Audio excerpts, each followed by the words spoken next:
నమస్కారం న్యూస్ 24 తెలుగుకు స్వాగతం. నా పేరు శ్రీ సౌజన్య. వార్తల్లోని ముఖ్యాంశాలు చూద్దాం.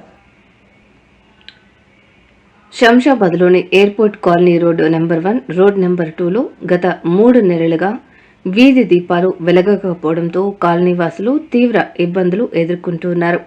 రాత్రి వేళల్లో చీకటి అలముకోవడంతో మహిళలు, చిన్నారులు, వృద్ధులు భయాందోళనకు గురవుతున్నారు. రోడ్డు పక్కన పొదలు అధికంగా పెరగడంతో పాములు, తేళ్లు వంటి విష జంతువులు సంచరిస్తూ ఉండడంతో ప్రజల్లో భయాందోళన నెలకొంది. దీంతో ఎప్పుడు ఏం ప్రమాదం జరుగుతుందనని స్థానికులు ఆవేదన వ్యక్తం చేస్తున్నారు. ఈ సమస్యపై పలుమార్లు సంబంధిత అధికారులకు ఫిర్యాదు చేసినప్పటికీ ఇప్పటి వరకు ఎలాంటి చర్యలు తీసుకోలేదని కాలనీ వాసులు తెలియజేశారు.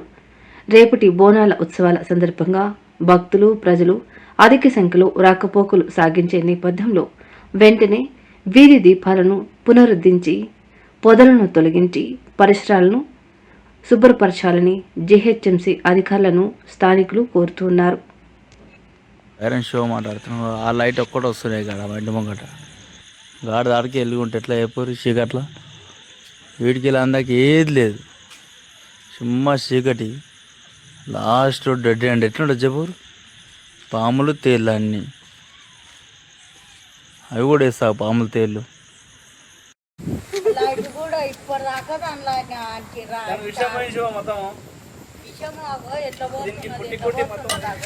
ఇట్లా అయిందేమో రా, ఇది ఇట్లా పోతుంది. తోకనే ఉంటుంది విషయం మొత్తం. మరి తొక్కబెట్ట